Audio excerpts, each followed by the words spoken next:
Hello and welcome.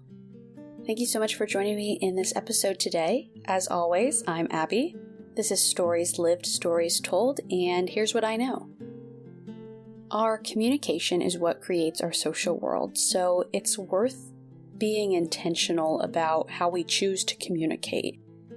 If it's our communication that creates our social worlds, then we can kind of work backwards. Think about what kind of social world we want to live in, and then go backwards from there and say, okay, what choices do we need to be making to achieve that?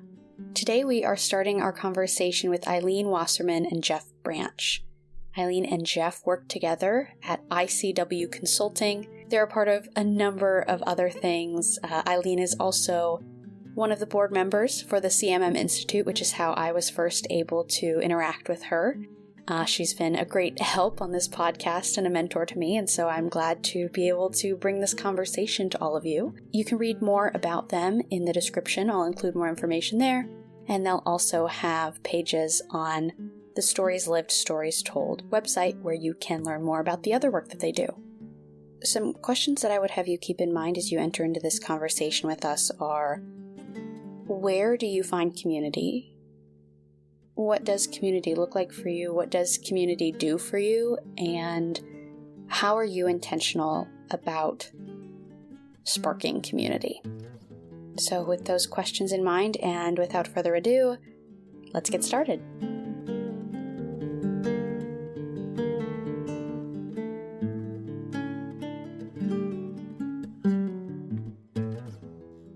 Hi, Jeff and Ilene. Thanks so much for being here today to talk to me. Hi, Abby. It's so great to be with you. Hi, Abby. It's wonderful to be with you. I'm looking forward to this conversation. I'm really looking forward to it. I think this is going to be, I think all my conversations are meaningful, but I'm especially excited to see what meaning emerges out of this conversation for us and for the people listening. I would love to just jump in and ask you both to introduce yourselves a little bit. And of course, I ask you to introduce yourselves by storytelling and telling us some stories that can help give us context about who you are, what the work that you do is, and other things that you feel is important to know about you for this conversation. Ilene, can I ask you to go first? Oh, sure. Thank you so much, Abby. It's a joy to join your amazing podcast. We're big fans of your podcast. Jeff and I work together in ICW Consulting Group, where we are the leads of a team of about 8 consultants, depending on the season. And Jeff and I have been working together for going on 15 years. And I'll start out with a little bit about my background and what inspired me to do the work that I do, which I have to say, I wake up in the morning and I feel so privileged to do the work I do. And I'll speak to that as we talk. So a little bit about my background. And I grew up in a family that was in the New York area, and it was in the wake of World War II. So my father fought in World War II. My grandparents were immigrants escaping atrocities and pogroms in Eastern Europe. And so I grew up with the stories of my identity as somebody who was in the United States, benefiting from freedom, being Jewish, front and center. And so that really shaped a lot of my early stories and early patterns of seeing things. Because in retrospect, I see that I grew up with a group identity. And that group identity was connected with some other identities, fearful of some other identities. I had trigger reactions to certain accents. And I realized from a very early age that shaped me. And I went to a summer camp just by chance. My next door neighbor was going to that summer camp. And so I said, can I go? And this summer camp was focused on group process and social justice. It happened to be developed by social work professors who wrote a grant for this summer camp. And so we looked at things. If somebody did something wrong, we sat down in a circle and looked at our collective responsibility. That was my earliest socialization around groups. And so groups and group process, I don't know if I would have been there from the get-go if I hadn't gone to this camp, but it was in my blood. And so when I was in college, I participated in and ended up leading a peer coaching, peer counseling organization. And that organization trained counselors and trained trainers to teach communication skills, listening skills, the basic Kharkov, creating a helping relationship skills. And I loved it. I loved it because we were creating emissaries that went out into the campus and were good listeners and good friends and present to other people in caring and loving ways. And so I had a professor who was very much a mentor to me. And when I talked to him about what to do after college, he said, "You love this. Why don't you just do this?" And when I look back on it, everything that I have done since is a blossoming of that work. One of the things about the way I work and the way Jeff and I work is that we work with people interpersonally, we work with groups, and we work with whole systems. And this organization that I worked with in college did just that. The camp I went to did just that. These were pivotal moments that I feel so blessed to have experienced as I was growing and developing. And the one thing I will add to that is how diversity became so important to me and at the core of everything I do. And I say diversity and social justice in the same sentence. Early in my life, it took a lot for me to have exposure to differences because I grew up in a town that was primarily white, Jewish, and Catholic. And somewhere along the lines, I learned that people who were Jewish and Catholic were the minority. And it was when I went to college that I learned about different cultures, had friends of different cultures. And at the same time, when I went to college, which was at Cornell University, there was a lot of racial tension on campus. And so for me to grow and develop relationships across race, we had to do it in secret. Not so much for me, but because there was a lot of peer pressure on my friends to limit how the nature of their interactions and friendships with people from other groups.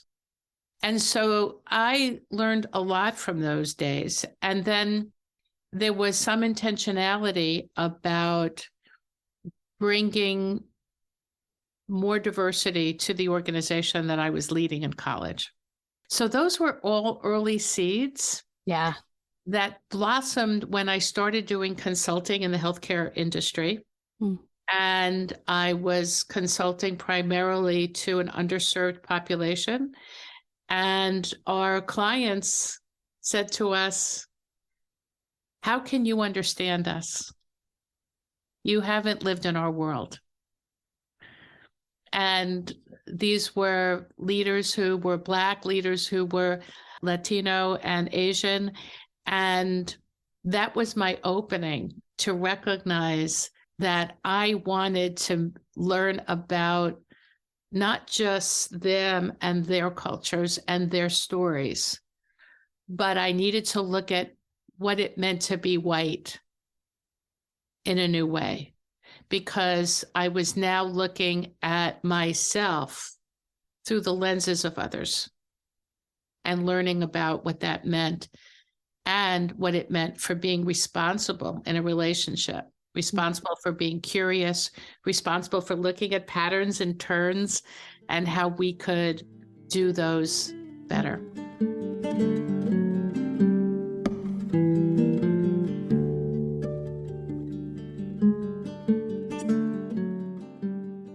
All right, Jeff, tell us about you. Wow. Thank you. And you know what? I just learned a little bit more about Ilene. Excellent. For sure. That was great. One of the things I was thinking about, because my mind really hones in on episodes. So I was thinking about one of the biggest things that was most important to me as a young kid was I was always very curious. And I'm talking about curious. And I can remember probably as early as the age of 5 or 6.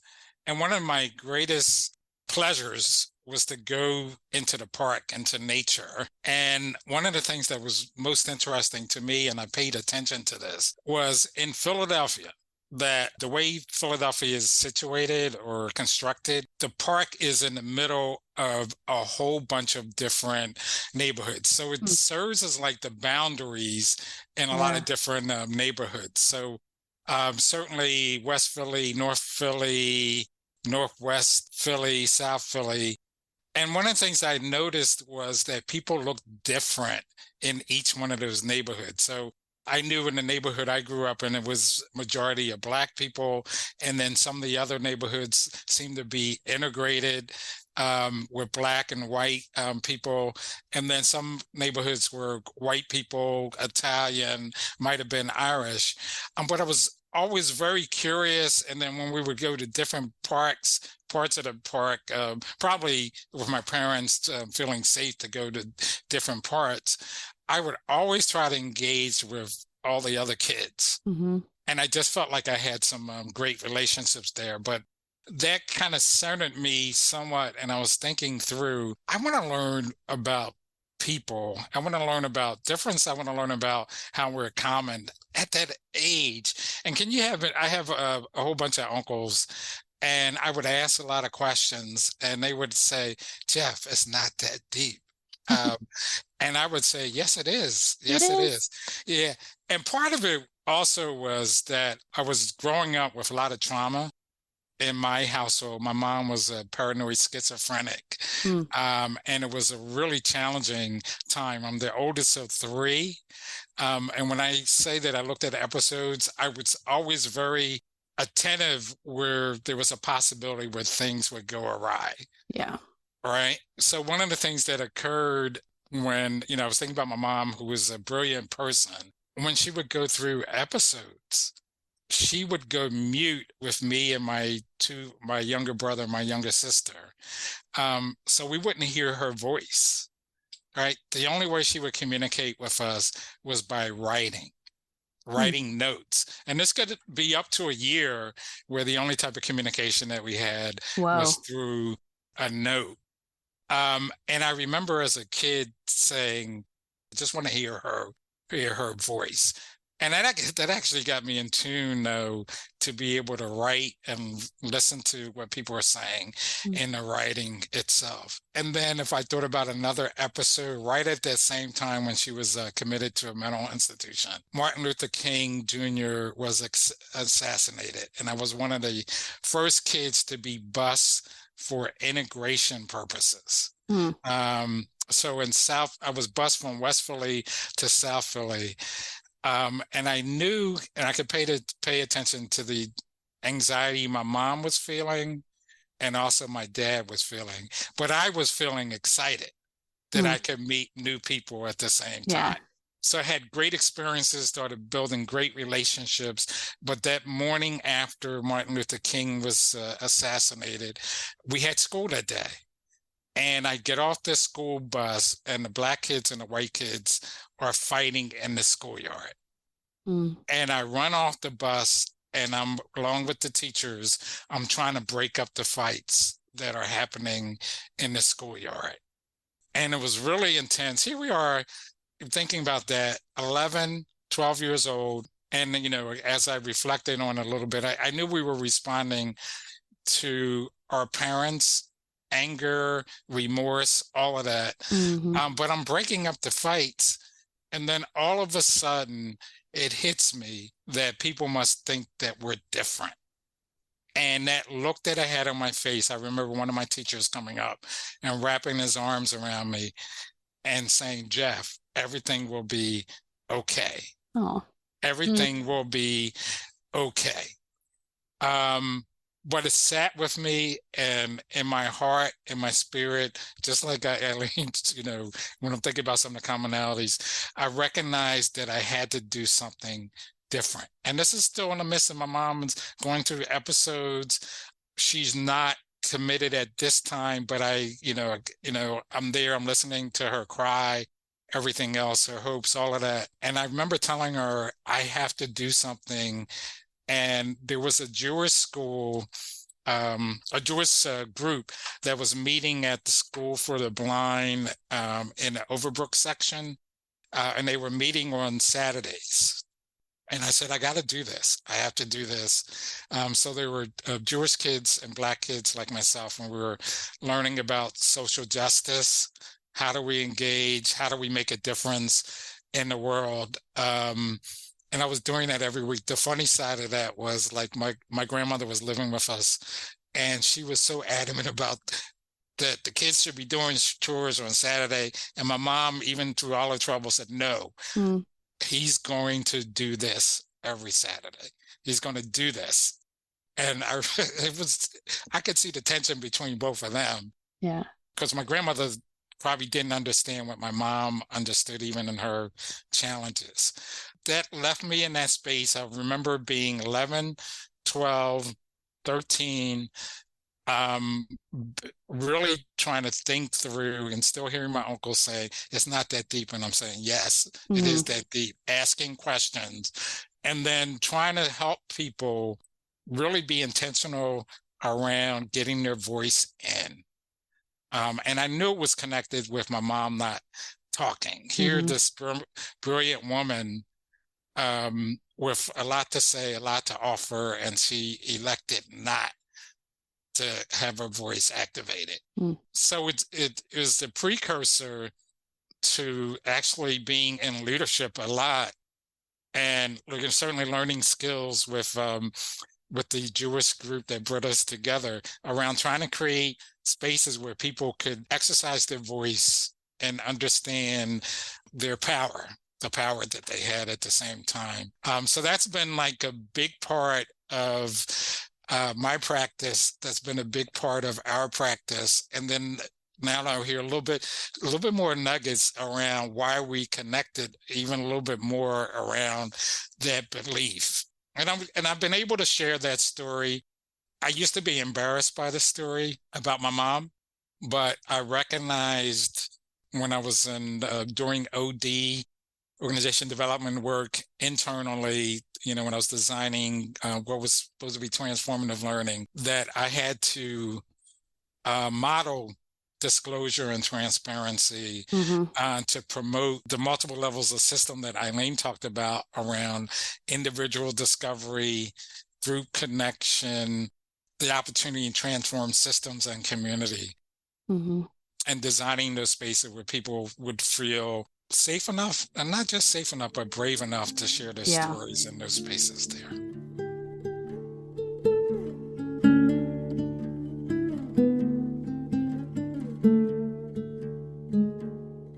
Yeah, well, I appreciate you both for sharing all that you did and feel that I know both of you better now, and I appreciate that. And you make me think of my own story, and it's really great to hear that both of you were able to start, at least practicing having conversations about social justice and saying, what does this look like and what's my role in it, seemingly pretty early on. For me, my story probably looked more like Ilene, where I wasn't able to start engaging in relationships with people whose experiences were different than mine until more like college. And another, thing that goes hand in hand absolutely with that, which was making me think about when Jeff was talking, was that my family is one that I would say was very much guided by like taboo. Like there was a lot of things we just didn't talk about. And so we were not a story sharing kind of family in that way. We didn't kind of lean into those more difficult conversations. We shied away from them. That's what I was kind of taught.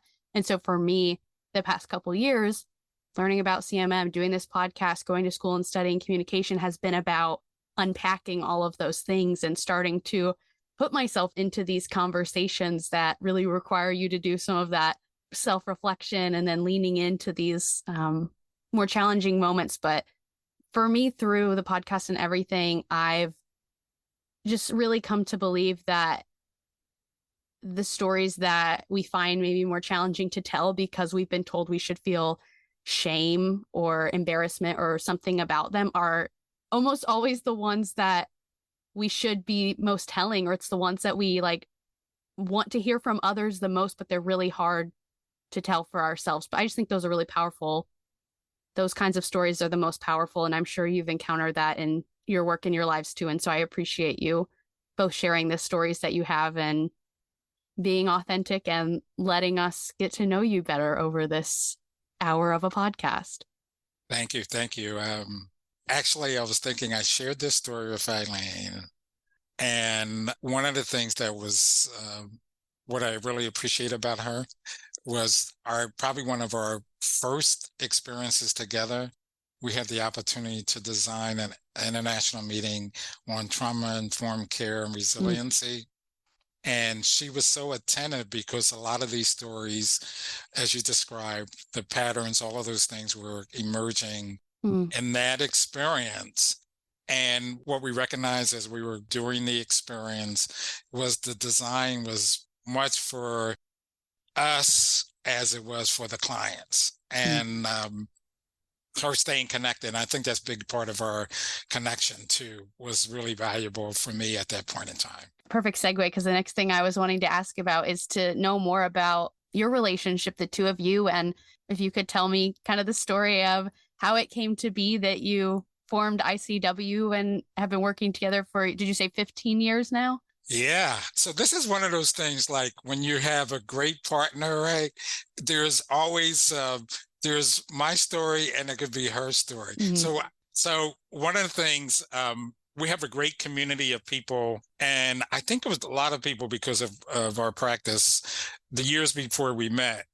They kept saying, you need to meet Ilene Wasserman. And we would be on a lot of proposals together, RFPs together, but we never actually had the opportunity to meet each other initially. And for, a couple of the projects or a few of the projects, didn't go through for whatever reason. But we met at a social event that was related to our network. It's called the Philadelphia Region OD Network. And we finally met each other. And we probably stayed connected at that event the whole time. I said, Ilene, people keep saying that we needed to meet each other. And we talked and we talked. And from that point on, we've been connected at the hip in a lot of different ways. And I understood why people said, you and Ilene need to meet each other, for sure. And a lot of it, I think a lot of reasons why we didn't meet each other at that point. One, because I believe in the universe. We weren't meant to meet each other up until that point. But when we did, it was that seed of connection that just continued to blossom and blossom. Yeah. Is that the way you remember it, Ilene? Mostly. What's interesting is the moment that stays with me is having coffee after that meeting. And it was just 2 hours felt like 5 minutes. And we just said, we really want to work together. We just really want to work together. And we have found the abundance of opportunities to work together, particularly in the last 10 or 15 years. Jeff, as I was listening to you tell your story, one of the things that popped from me that I just so appreciate about you and find examples of in every time we're in the room together, be it in person or in Zoom, it's been a lot of Zoom, is you're resilient. that you greet the world with enthusiasm, curiosity, and trusting the possibilities. And so one of the things that was wonderful for me in partnering with Jeff is if I said to Jeff, "Hey, Jeff, I have an idea," he would say yes before I even said what the idea was. He's just so much about possibilities. And the other thing that Jeff and I share as values is that we really love and value community. And so whatever we do, be it in ICW or in our teaching together, it's about building the community and sharing the opportunities. So Jeff and I work together at ICW Consulting. We also have been working together in a graduate program that Jeff has been leading for 10 years. Yeah, it's about 12 now. Yeah. You want to say a few words about that? Sure. It's been an interesting process, and I say interesting in a wonderful developmental way, leading. And if I continue to build on what Ilene was talking about, one of the things that's like a hallmark in our practice, and then also because we teach together a lot, is building a container for transparency, discovery, care, connection. And we use the word love a lot. All right. And so it's in our practice, and it's also in our teaching experiences. And we use the word teaching loosely because we're designing for facilitation. But, one of the things, some of our clients come from that space because of what they've experienced, and they want their teams to experience. So we're working with leaders. So some of our clients have definitely come from that space where we're invited in. ICW is invited in to work at usually top level to mid-level of system, and then helping people explore how they can be better connected, how they can be transparent to build relationships that lead to optimal results that include community. Because, as Ilene indicated before, multiple levels of system for us.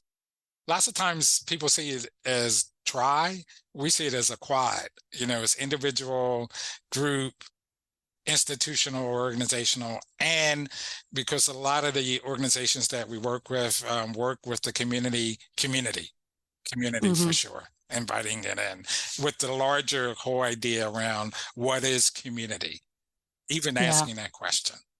Well, you're asking my questions for me because the community is, a perfect jumping off point to say, I just love to, get into the weeds for a second. And we've, mentioned ICW a couple times, which stands for Innovative Communities at the Workplace. And I wondered if you could talk about where that name came from and what that means to both of you. I think I'll start. I'll be candid, when we were launching the consulting firm, the branding person I worked with said, right now, Ilene Wasserman has brand, people know that brand. And I did not want to start a firm with my name. So I used the initials ICW.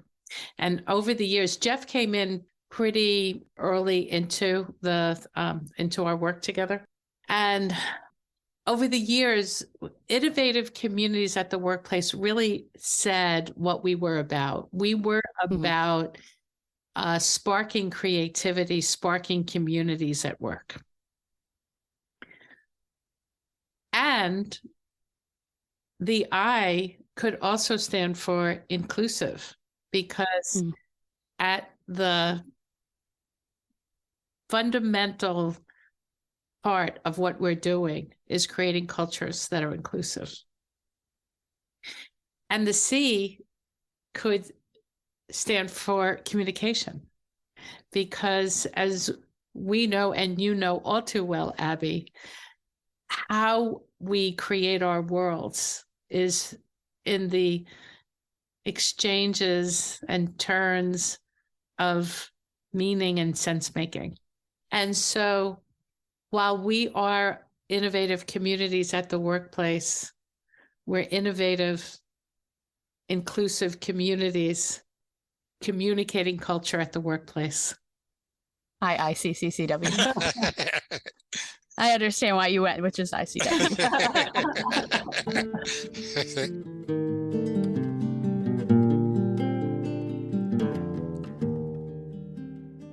I would say that was a big part of the attraction as we're thinking about exploring what does community mean. So one of the things that jumped for me, especially as we were talking, was invitation. What is the language of invitation that we're creating for these inclusive communities of practice, really, if we think about it? And then innovation also speaks to the whole idea of what are you sparking and encouraging where people can bring their full voice, their full skills, and their talents to thinking together to co-create the communities that they want, that will be most valuable.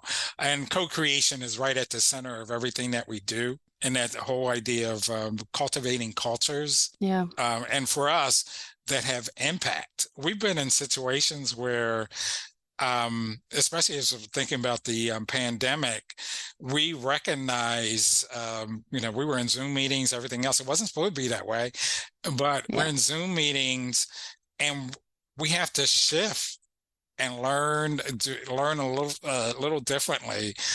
But we found out that the core of what we do translates even in this space by the power of the types of questions that we're asking, our commitment to model transparency, opportunity to disclose when it's appropriate to model that as far as like our own practice, as far as leadership is concerned. And the feedback that we've received is that made a big difference managing the tension people were feeling.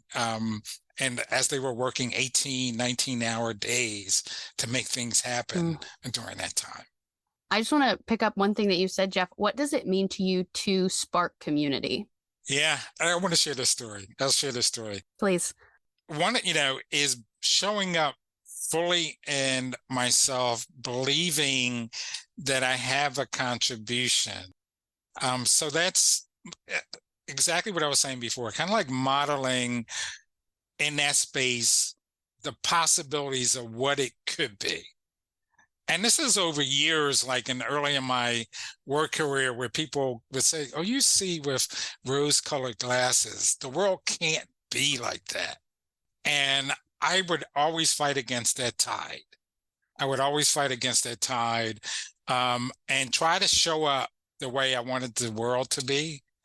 And I remember, in particular, a couple of people that I reported to. One was the president. They had two separate roles, and a CEO. But they used to call me the organizational priest, because I would say things, I think ways that it could be accepted, even if it was uncomfortable. And then even if I was out for a little bit, the way I would say things, I would get re-invited back in.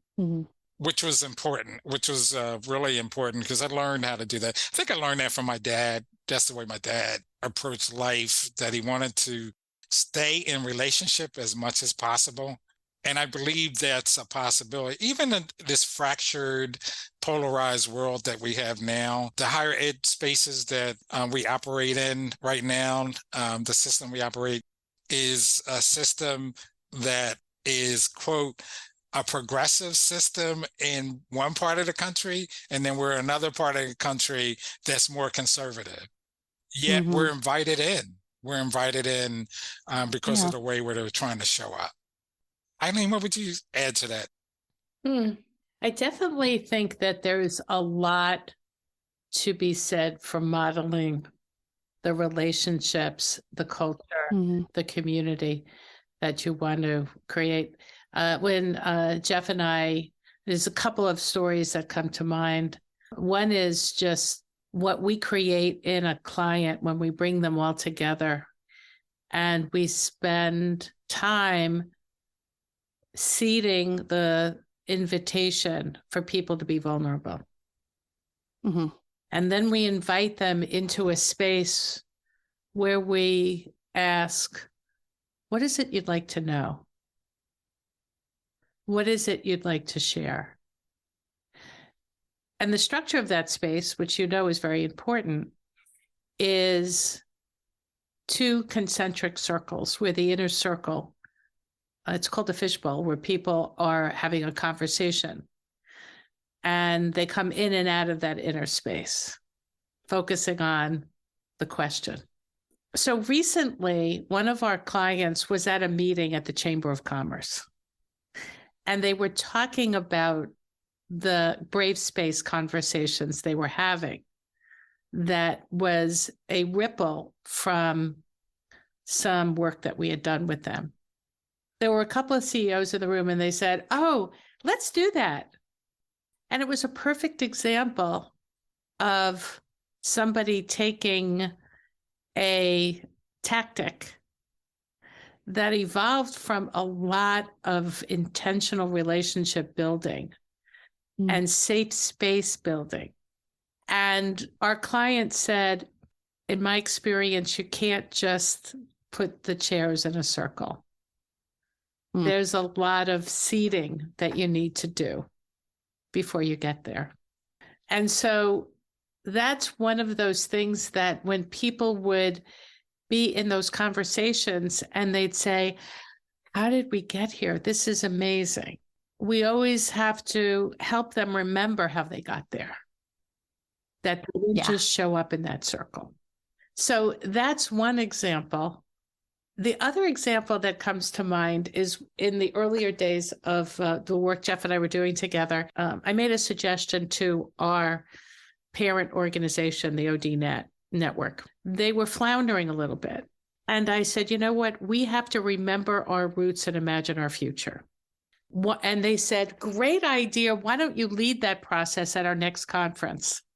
And I called Jeff. I said, I'm not doing this unless you do this with me.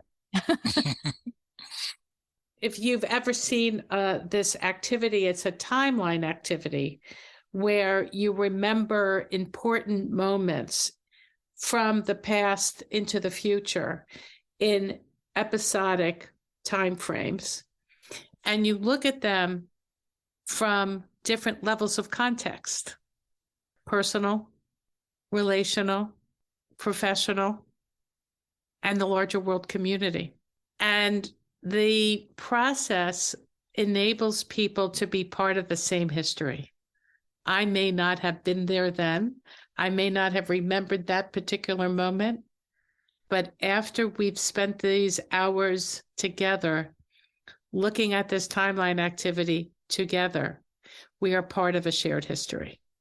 And I see those 2 stories as examples of things that I could do in partnership that I could never do alone. Yeah. I really like the language of sparking community because it's bringing to mind an image of like a campfire. And it just, as I keep thinking through it, as you're both talking, that feels right, that a community is this kind of living, breathing, moving thing that can be started or ignited or, brought to life through a small spark that becomes a flame, that becomes the fire. And that's what I hear in the stories that you both just shared, is that it was these smaller moments over time that was what you saw had the potential to spark a community, which you saw as this living, breathing thing that was possible.